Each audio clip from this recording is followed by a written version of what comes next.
परिवार के सभी आत्मीय भाइयों बहनों और गायत्री परिवार से जो हमारे गढ़वा जिला में श्रद्धा रखते हैं, अंशदान देते हैं, पत्रिका पढ़ते हैं, उन सभी से निवेदन है, प्रार्थना है कि ये जो पितृपक्ष 2 तारीख से जो आरंभ हुआ है और 17 सितंबर तक जो चलेगा, इसमें जो हम अपने पितरों के प्रति जो श्राद्ध तर्पण करते हैं वो पारंपरिक रूप से जो करते हैं उसमें जरा सा भी ऐसा नहीं लगता है कि जैसा कहा गया है कि श्रद्धा से श्राद्ध होता है और पितरों को तृप्त करने के लिए तर्पण होता है। तो जो आम प्रचलन है कि किसी नदी में गए, नहाए और वहीं पर पंडित जी को बुला करके तर्पण कर लिए, जिसमें गंदगी भी बहती रहती है, या कुछ लोग घर में भी पिंडदान ये करते हैं तो बोझ समझ करके करते हैं। पूरा उसका जो कलेवर है, जो ऋषि परंपरा के अनुसार जो उसका तौर तरीका है, उसको गायत्री परिवार में बताया गया है। और गायत्री परिवार का पिंडदान तर्पण अगर आप एक बार कर लेंगे तो आपको समझ में आ जाएगा कि असली स्वरूप इसका क्या है। देखिए, जो वार्षिक श्राद्ध तर्पण होता है उसमें हमारे परम पूज्य गुरुदेव ने तर्पण के और ये वार्षिक श्राद्ध के 5 अंग बताए हैं। पहला है तर्पण, दूसरा है पिंडदान, तीसरा है बलि वैश्व और चौथा है यज्ञ हवन और 5वां है दान। ये 5 क्रिया पंच यज्ञ इसको कहा गया है। पंच यज्ञ के माध्यम से हम अपने पितरों को शांति और तुष्टि और सद्गति देने का प्रार्थना भगवान से हम करते हैं। तर्पण में भी बहुत सारा विभाग है, जो कि देव तर्पण से शुरू होता है। देव तर्पण, ऋषि तर्पण, दिव्य मानव तर्पण, दिव्य पितर तर्पण, अपने पितरों का तर्पण, दूसरे गोत्र का तर्पण, इतर तर्पण में सारे कुटुंब आते हैं। और इसके बाद जन्म जन्मांतरों के अपने बंधु बांधवों का, हम जाने अनजाने जो भी रहे हों हमारे साथ, उनका भी हम तर्पण करते हैं। तर्पण का भी एक बहुत बड़ा कलेवर है। तो तर्पण में जो है सो किसी कहा गया है कि किसी तीर्थस्थल में बैठकर, किसी मंदिर में बैठकर या नदी किनारे ही करना है तो वहाँ कोई छाया हो, वहाँ पर शुद्धता के साथ गायत्री परिवार के पद्धति से हम लोग बैठते हैं।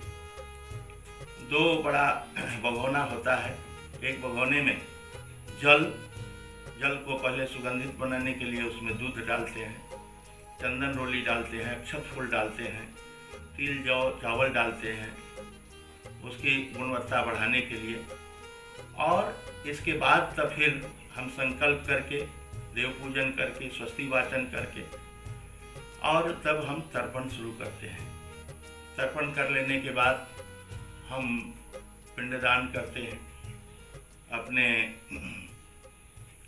देवताओं के लिए करते हैं, ऋषियों के लिए करते हैं, अपने पितरों के लिए करते हैं, जो अकाल मृत्यु से मर गए हैं, जो गर्भपात से मर गए हैं, इन सारे के लिए, जाने अनजाने सभी के लिए हम पिंडदान करते हैं।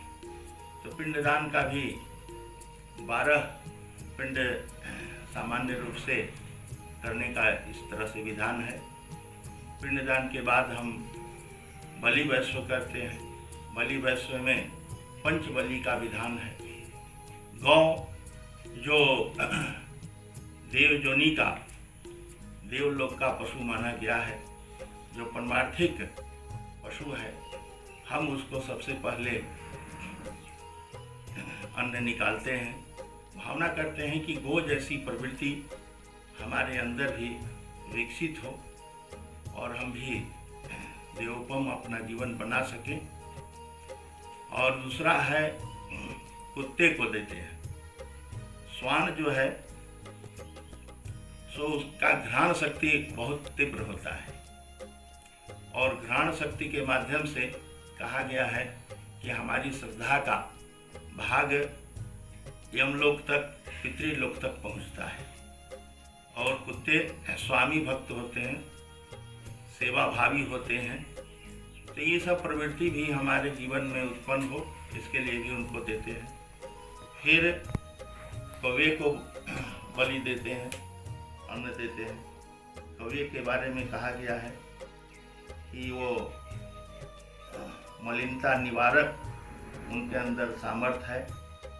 हम अपने जीवन में जो भी हमारे अंदर मलिनता उत्पन्न होता है या जन्म जन्मांतर से कुसंस्कार है, उसको मिटाने की प्रवृत्ति हम कौवे से सीखते हैं। और इसके बाद में देवादि बलि जो देवत्व संवर्धन के लिए होते हैं, उनको हम देते हैं। तो उसके निमित्त हम लोग देव कन्या को उसमें भोजन कराते हैं। और अंतिम में चींटी पिपली के लिए जो छोटे जीव हैं, जो समूह में, संगठन में रह करके अपना आवास, निवास या भोजन जुटाते हैं, श्रमजीवी हैं, छोटे हैं लेकिन श्रम के माध्यम से उनका ये कर चलता है। तो हम उनसे भी प्रेरणा लेते हैं और भावना करते हैं कि ये सभी का जो पुण्य मिला, पांचों बलि देने का जो पुण्य हमें मिला, वो सब हमारे पितरों के साथ संलग्न होकर के उनको सद्गति प्रदान करने में सहायक हो। इसके बाद में हम लोग गायत्री यज्ञ करते हैं। गायत्री यज्ञ में 24 आहुति गायत्री की करनी है और 3 आहुति पितर के जो स्वामी होते हैं वो यमराज को बताया जाता है। शुरुआत में यमराज का और पितर का आवाहन हम लोग करने के बाद ही सब शुरू करते हैं। तो यमराज को 3 आहुति यम गायत्री से हम करते हैं। और इसके बाद में यज्ञ के बाद दान की पुण्य परंपरा है। पितर हमारे जो हैं मोहवश अपने पूर्वजों और अपने वंशजों के लिए बहुत सारा धन इकट्ठा करके चले जाते हैं, न तीर्थ करते हैं, न दान करते हैं। तो उनसे भी उनकी गति मुक्ति रुकती है। तो अंत में दान की जो पुण्य परंपरा है, ऐसे परमार्थिक परायण संस्था व्यक्ति को दान करने की परंपरा है। पुरातन काल में ब्राह्मणों का जीवन गुरुकुल बना करके रहने का था, ऋषि प्रणीत जीवन था, इसलिए ब्राह्मणों को दान देने का शास्त्रों में विधान अधिक बताया गया है। आज वैसे ब्राह्मणों का अभाव है, इसलिए परमार्थिक संगठन को भी दान देने की पुण्य परंपरा है। तो अंत में हम दान देते हैं ताकि दान के चलते जो उनका मोह बंधन बना हुआ है अपने पितरों का, वो भी छूटे और उनकी जो छोड़ी हुई संपत्ति है उसमें से हम कुछ न कुछ अन्न के रूप में, धन के रूप में, चाहे जिस रूप में भी उनका संपत्ति हम समझते हो, दान करें। तो ये जो है संपूर्ण कलेवर पिंडदान और पितृपक्ष का होता है। इतना जो श्रद्धा भाव से एकाग्रचित होकर के जो करता है, उसमें उनको निश्चित रूप से तृप्ति होता है। तर्पण के बाद जो है कुछ अंतिम में स्वतर्पण भी किया जाता है। उसी तर्पण के जल को लेकर के अपने मुख में डालते हैं। तो इसका भाव यह है कि हम इसी तरह से पितरों को, अपने पूर्वजों को तृप्त करते हुए हमारी आत्मा भी तृप्ति को प्राप्त हो, हमारे आने वाले वंशज भी हमको इसी श्रद्धा से याद करें। तो इस तरह से बहुत मार्मिक ढंग से हमारे परम पूज्य गुरुदेव ने इस कर्मकांड को रखा है। जो भी एक बार कर लेता है उसको दिल से ये छू लेता है और पितरों के प्रति सच्ची श्रद्धा उभार देता है और बार बार हर वर्ष करने का उनका मन करता है। ऐसे तर्पण पिंडदान का परंपरा है कि कोई भी पुण्य तीर्थ में आप जाइए तो वहाँ जरूर पितरों का तर्पण कीजिए, दर्शन तो कीजिए और जो भी करना हो कीजिए, लेकिन पितरों का तर्पण हर तीर्थों में करने का प्रावधान है। जब गए तभी कर लीजिए। और ऐसे अपने घर में वार्षिक रूप से पितृपक्ष में सभी को ये श्राद्ध तर्पण करना चाहिए। ओम शांति।